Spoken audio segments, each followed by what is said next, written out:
नमस्कार, मैं अंजलि मिश्रा। स्वागत है आप सभी का हमारे चैनल में। हरियाणा में बीजेपी ने प्रचंड बहुमत जो है हासिल कर ली और जैसा कि हमने पहले भी बताया था कि एग्जिट पोल जो है धराशायी होंगे, ऐसा ही नज़ारा हरियाणा में देखने के लिए मिला। और सबसे बड़ी बात, जो आंकड़ा बीजेपी ने कहा था कि 50 के पार, अब उसे लेकर भी बीजेपी ने काम करना शुरू कर दिया है, क्योंकि अब तीन जो निर्दलीय जीते थे, उन 3 निर्दलीय विधायकों ने अब बीजेपी को अपना समर्थन दिया है। और जैसा कि हमने कहा था कि एक बार चुनाव रिजल्ट आ जाएंगे, उसके बाद फिर हम बैठेंगे मोलेश्वर जी को लेकर और फिर कई मुद्दों पर जो है हम चर्चा करेंगे। तो आज फिर से हमारे साथ जुड़े हैं मोलेश्वर जी। बहुत बहुत स्वागत है आपका हमारे चैनल में। एक बार फिर से आपके आंकड़े सही साबित हुए और आपने जो चीजें कही थी ऑन ग्राउंड वो चीजें देखने के लिए मिली है। तो आज हम पहले चर्चा तो करेंगे, लेकिन शुरुआत इससे करते हैं कि बीजेपी ने एक भविष्यवाणी की थी। उन्होंने कहा था कि हम 50 का आंकड़ा पार कर लेंगे। तो एक तरफ तो उन्होंने खुद अपने दम पर बहुमत का आंकड़ा जो है पार कर ही लिया था, लेकिन 50 का आंकड़ा जो कहा था, अब निर्दलियों का साथ मिलने से कहीं ना कहीं वो आंकड़ा भी उन्होंने पूरा कर लिया। क्या कहेंगे इस पे आप? तो जिस तरीके से आपने देखा होगा कि रिजल्ट के बाद का ये पहला दिन था और पूरी तरीके से कांग्रेस में हर जगह एक तरीके से पूरा माहौल एक तरह से ठंडा पड़ा हुआ था। जितनी जलेबियों का ऑर्डर था वो बिल्कुल पूरी तरीके से ठंडी हो चुकी थी, कोई खाने वाला नहीं था। तो जिस तरीके से ये वादा किया गया था बीजेपी द्वारा कि हम पहली बार 50 को क्रॉस करने वाले हैं हरियाणा में और तीसरी बार लगातार बीजेपी की सरकार बनने वाली है। कल तो 48 का आंकड़ा पार किया था बीजेपी ने, लेकिन आज उस 50 के वादे को पूरा किया है, जिसमें से 3 जो निर्दलीय इस बार जीत के आए हैं पूरे हरियाणा में, उन्होंने इस बार बीजेपी की सरकार को समर्थन दिया है। कुछ ने बीजेपी का दामन थाम लिया है और कुछ ने समर्थन देने का ऐलान किया है। इसमें सबसे पहले जो बीजेपी के ही जो यहाँ पर नाराज चल रहे थे, जो वहाँ पर प्रत्याशी थे गन्नौर से, जो आपके देवेंद्र कादियान, वो अब बीजेपी में शामिल हो चुके हैं। तो उनके वजह से अब 49 का आंकड़ा हो गया था। उसके बाद जो कांग्रेस के ही जो टिकट नाराज से चल रहे थे, उसके बाद वो बागी हो गए थे और राजेश जूल वो अब बीजेपी में शामिल, मतलब बीजेपी को समर्थन दे रहे हैं। और वहीं जो हिसार से जो सावित्री जिंदल हैं, उन्होंने अब बीजेपी को समर्थन दे दिया है और आज वो जो पेट्रोलियम मिनिस्टर हैं उनसे मिलकर उन्होंने बीजेपी को समर्थन देने का ऐलान कर दिया। तो ये आंकड़ा जो है वो एक शगुन के तौर पे अब बीजेपी के लिए फल फूल रहा है। 51 जो शगुन का आंकड़ा होता है वो अब बीजेपी ने पार कर दिया। कई लोग ये कह रहे थे हमसे कि जो बीजेपी है उसमें भी फूट हो सकती है, क्योंकि जो अनिल विज हैं वो अपना एक अलग धड़ा बना सकते हैं। तो जो बीजेपी का जो बहुमत का आंकड़ा है, क्योंकि वो करीबी था, 2-3 सीटें ज्यादा थी, 46 से 2 सीटें ज्यादा थी, 48।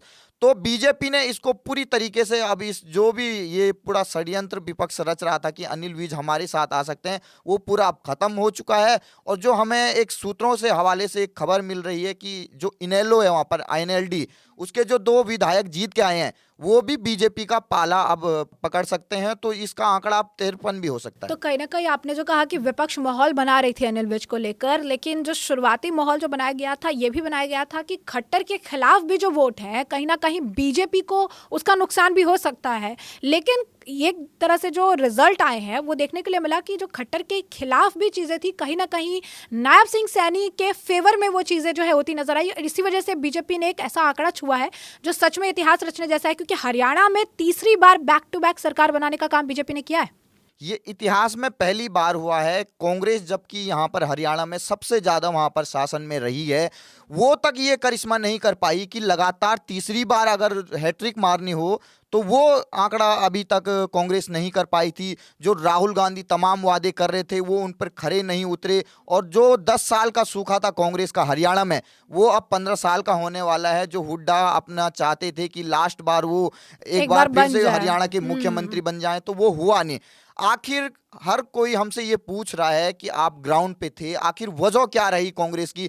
क्योंकि हर कोई ये बताता है कि शैलजा नाराज चल रही थी, गुटबाजी चल रही थी, लेकिन प्रमुख जो मुद्दे रहे हैं जो ग्राउंड लेवल पर हमें कांग्रेस के कार्यकर्ताओं ने खुद बताए हैं, वो हम आपको बता रहे हैं। तो ये पूरी मैंने एक चार्जशीट तैयार की है, ये पूरा एक मसौदा है जहां पर कांग्रेस के जो खुद कार्यकर्ता हैं उन्होंने हमें ये बताया है कि जो कांग्रेस की हार हुई है, उसमें जो हार है वो बीजेपी की वजह से नहीं हुई है। इतना जो लिस्ट आपने बना रखा है तो काफी सारे मुझे लग रहा है, नजर आ रहा है कि बहुत सारे पॉइंटर बना रखे हैं। इतने सारे रीजन आपके हिसाब से जो है आपको लग रहा है कि तो इसमें जो सबसे बड़ा मुख्य जो काम किया है वो कांग्रेस ने अपने पैर पे कुल्हाड़ी मारी है। लगभग 70% जो पूरा इस हार का खीकरा है वो कांग्रेस ने ही अपने साथ खेला है, क्योंकि 1 महीने पहले तक जब हम ग्राउंड में थे पूरी तरीके से लैंडस्लाइड विक्ट्री हो रही थी कांग्रेस की, लेकिन 70% जो हमने ये कहा है कि कांग्रेस ने कांग्रेस को हराया, ये क्यों बता रहे हैं हम।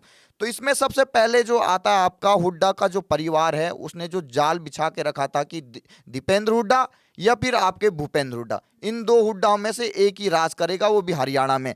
तो पूरी तरीके से एक तरीके से जातिवाद के घमंड में चूर थे। और उसके बाद किस तरीके से हुड्डा के परिवार ने कहा कि हमारे अलावा यहाँ पर कोई कोई भी नहीं होगा। मुख्यमंत्री नहीं बन सकता है। और उसके बाद आप देखिए कि किस तरीके से एक तरीके से आत्मनिर्भर ओवर कॉन्फिडेंस हो गई कि मतलब उनको अब जिस तरीके से प्रचार लड़ना चाहिए था पूरे कांग्रेस को, वो नहीं हुआ। और उसके बाद एक कमजोर अभियान उन्होंने चलाया, न कोई इतना बड़ा कोई कैंपेन सॉन्ग उन्होंने लॉन्च किया, न आपने देखा होगा कि किस तरीके से 2-2 बार घोषणा पत्र उनको जारी करना पड़ा।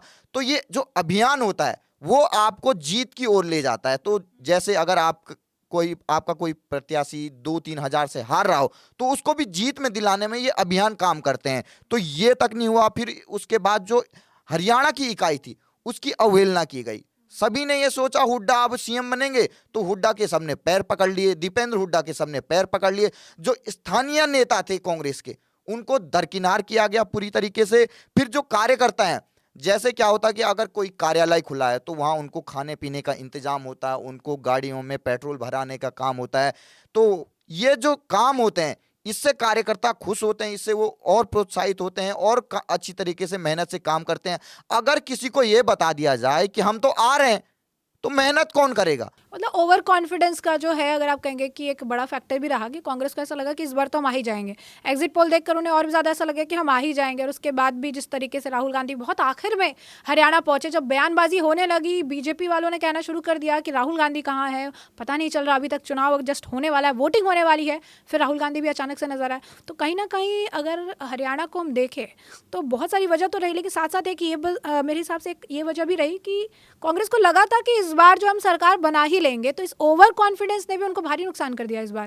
तो कई बार जो हमने देखा कि जिस तरीके से इन्होंने पूरे आंदोलन रचे थे, चाहे वो किसान आंदोलन हो, चाहे वो पहलवानों का आंदोलन हो और जाट आंदोलन, इन 3 आंदोलनों से कांग्रेस के अंदर एक घमंड आ गया कि इतने भयंकर तौर पे, इतने बड़े स्तर पे जो आंदोलन चले हैं, 2-2 साल, 1-1 साल पूरा पहलवानों का आंदोलन चला है, पूरा हरियाणा एकजुट था, अपनी पहलवानों के साथ था। लेकिन कांग्रेस को यह पता नहीं चला कि क्या ये वोट में कन्वर्ट भी होगा। वो नहीं हुआ, क्योंकि उससे पहले ही, जैसे ही अगर 1 महीने पहले जो जुलाना से विनेश फोगाट को टिकट दिया गया, उनको टिकट न देकर अगर उनको सभी विधानसभाओं में वो उनको एक तरीके से उनकी रैलियां करती तो उससे ज्यादा फायदा होता। जैसे ही वो कांग्रेस में शामिल हुई तो पहलवानों को जो समर्थन दे भी रहे थे बीजेपी वाले, वो भी उनसे नाराज होकर, और खुद कांग्रेस के भी जो स्थानीय नेता हैं जुलाना के, वो भी उनको समर्थन देने से इनकार करने लग गए और बीजेपी का उन्होंने समर्थन किया, जिसकी वजह से मात्र 6000 वोट के अंतर से ही वहां पर जुलाने में जीत हुई है।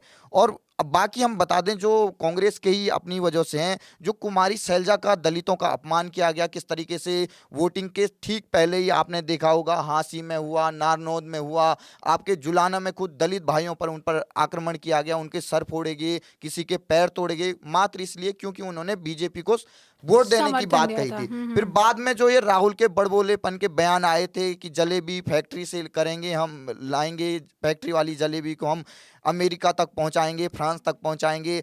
फिर आपके बगल वाले राज्य देख लीजिए, कर्नाटक में क्या वादे किए थे कांग्रेस ने, उस पर खरी नहीं उतरी। हिमाचल में जो वादे किए थे, तो जो वादा खिलाफी की गई, क्योंकि 6 महीने पहले ही लोकसभा का चुनाव हो चुका था, खटाखट की बात कर दी गई थी, वो पूरे नहीं हुए। तो ये तमाम जितने भी आपको कुमारी शैलजा का अपमान हुआ हो और जो स्थानीय नेताओं का अपमान हुआ हो, ये सारा मिलकर लगभग 70% ये बनता है कि जिसकी वजह से कांग्रेस खुद की वजह से हार गई। बाकी जो वजह थी वो बीजेपी का, जो जिस तरीके से वहां पे उन्होंने काम किया था, लगभग 1.5 लाख युवाओं को बिना खर्ची पर्ची के उन्होंने रोजगार देने का काम किया था। और लगभग आपको मैं बता दूं, महिलाएं जो थी उनको सुरक्षा देने का काम किया था। कोई भी अपराधी, अगर महिला के खिलाफ कोई भी अपराध हो तो उसके खिलाफ त्वरित कार्रवाई की जाती थी। और उसके बाद आपको बता दें, जिस तरीके से खट्टर के खिलाफ 9 साल की एंटी इनकम्बेंसी थी, उसकी एक तरीके से ओबीसी चेहरा देकर 56 दिन पहले ही ओबीसी चेहरा दिया गया सैनी का। और उनका अगर आप परिचय देखेंगे, किसी से भी पूछेंगे जो सैनी साहब कैसे हैं, नायब सैनी, तो वो घुल मिल जाते हैं। जैसे आपके शिवराज सिंह चौहान है, कहीं भी जाएंगे सुरक्षा हटा देते हैं, गले मिल जाते हैं किसी से भी। ये आपके भूपेंद्र हुड्डा में नहीं था, वो उनकी अलग ही एक तरीके से, जैसे ही कहीं कोई स्थानीय नेता आता है तो उनको दूर कर देते हैं पहले सिक्योरिटी से। मिलनसार व्यक्ति है, नायब मिलनसार से। व्यक्ति थे। और पूरे जो दरवाजे थे उन्होंने 24/7 वहां पर चंडीगढ़ में खोले हुए थे अपने लोगों के लिए। तो एक तरीके से पूरी जो एंटी इनकम्बेंसी थी वो एक पॉपुलैरिटी में गेन कर दिया। और सैनी साहब का जो ओबीसी चेहरा था, पूरा ओबीसी एक तरीके से एकजुट हो गया, दलित उसमें आगे, फिर उसके बाद अहीर, सबसे ज्यादा यादव वहां पर हरियाणा में है। तो सभी ने मिलकर इस बार बीजेपी को जिताने का काम किया। लेकिन जाटों ने एक मुश्त इस बार कांग्रेस का साथ दिया, जिसकी वजह से जाट वर्सेस 35 बिरादरियां वहां पर हो गई। और इसी वजह से बीजेपी का 30% इसमें योगदान है बीजेपी को जिताने में। और बाकी जो 70% है वो कांग्रेस को हराने में काम किया। एक आखिरी सवाल जो है वो ये है कि कहीं ना कहीं हरियाणा में बीजेपी की जीत के लिए सबने जो है प्रयास किया, सबने कोशिश की, लेकिन एक बड़ा क्रेडिट जो है वो मोदी के साथ योगी को भी दिया जा रहा है। कहा जा रहा है कि जो भगवा सुनामी है इसमें एक बड़ा कंट्रीब्यूशन योगी आदित्यनाथ का भी रहा है, क्या कहेंगे? ये देखिए किस तरीके से पूरे हरियाणा में एक तरीके से भगवा क्रांति लाए थे भगवाधारी योगी आदित्यनाथ जी। जिस तरीके से यूपी की सीमा से लदे हुए आपको जितने भी ये यहाँ पर विधानसभा सीटें दिख रही हैं, किस तरीके से उन्होंने पूरा जाट लैंड तक योगी आदित्यनाथ ने कवर कर लिया पूरा। किस तरीके से पहली बार जो बीजेपी वहां पर कई ऐसी सीटें हैं जहां पर योगी आदित्यनाथ की रैली की वजह से जीती, जिसमें से आपका फरीदाबाद एनआईटी हो, पहली बार जीती है वहां पर बीजेपी, वो भी 33,000 वोट के मार्जिन से। उसके बाद सफौदा में हुआ, नरवाना में हुआ। तो किस तरीके से कई ऐसी सीटें हैं जो एक लौती जिसका रीजन है जीतने का वो है योगी आदित्यनाथ। लगभग उन्होंने 12 जनसभाएं की थी, जिसमें से उनका ट्रैक रिकॉर्ड लगभग 70% रहा है और 9 सीटों पर उन्होंने जीत हासिल की है। तो जरूरी नहीं होता है कि अगर वो किसी विधानसभा पे गए हैं, वहां पर चुनावी रैली कर रहे हैं, तो उसके बगल के 2-3 विधानसभा पर उनका फर्क पड़ता है। ऐसी कई सीटें हैं जहां पर योगी आदित्यनाथ जी गए थे, अगर वहां पर बीजेपी 5-6 हजार वोट से हार रही है तो उसको योगी आदित्यनाथ की रैली के बाद लगभग 10 से 20 हजार के मार्जिन से बीजेपी वहां जीती है। तो ऐसी कई सीटें हैं, लगभग 10 से 12 ऐसी सीटें हैं जहां हरियाणा के इतिहास में बीजेपी का कभी खाता नहीं खुला था, वहां बीजेपी की जीत हुई। एकमात्र ट्रम्प कार्ड जो बीजेपी ने यूज किया वो था योगी आदित्यनाथ का एक बयान, जिसमें उन्होंने कहा था हिंदू एकजुट हो जाओ, कटेंगे तो बटेंगे तो कटेंगे। कटोगे। तो किस तरीके से बांग्लादेश का पूरा एक सिनेरियो क्रिएट किया गया। तो एकजुट जो 35 बिरादरियां हुई हैं वो इसी बयान के वजह से हुई है। तो यूपी से सटे हुए जितने भी राज्य हैं जिन्होंने बुलडोजर को देखा है योगी आदित्यनाथ के दौड़ते हुए, उन्हें ये लगता था कि अगर कांग्रेस की सरकार को हम चुनते हैं तो फिर से जो मामन खां धमकी दे रहे हैं हिंदुओं को, वो वाला काल आ जाएगा जब हुड्डा जी जाट आरक्षण के नाम पे पूरा रोहतक जला दिया करते थे, गुहाना कांड में दलितों के घर फूंक दिया करते थे। तो सभी डरे हुए थे कि कहीं कांग्रेस ना आ जाए। युवा इसलिए डरे हुए थे कि उनका रोजगार न छीन जाए, खर्ची पर्ची वाला सिस्टम फिर ना आ जाए।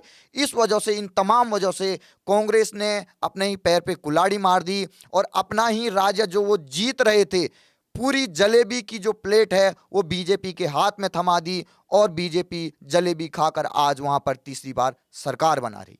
तो जैसा कि आपने मुलेश्वर जी को सुना, उन्होंने साफ तौर पर जो है अगर आप कहेंगे पॉइंट वाइज जो है उन्होंने बताया है कि क्या बहुत बड़े और अहम कारण रहे जिसकी वजह से कांग्रेस हार गई और किस तरीके से बीजेपी ने जो आंकड़ा दिया था उसे वो अगर आप कहेंगे हासिल करने में पूरी तरीके से कामयाब हो गई है। और अब ये देखना होगा कि शपथ ग्रहण समारोह जो है वो कब होता है, उसको लेकर अपडेट अभी आनी बाकी है, जिससे हम आपको जरूर अवगत कराएंगे। और एक बार फिर नए मुद्दे के साथ, नए टॉपिक के साथ हम मुलेश्वर जी को लेकर एक नया पॉडकास्ट जरूर करेंगे। लेकिन फिलहाल के लिए आपने जो ये पूरी चर्चा है सुनी है और इस पर आपकी जो भी राय हो हमें कमेंट सेक्शन में कमेंट करके जरूर से जरूर साझा करिएगा। धन्यवाद।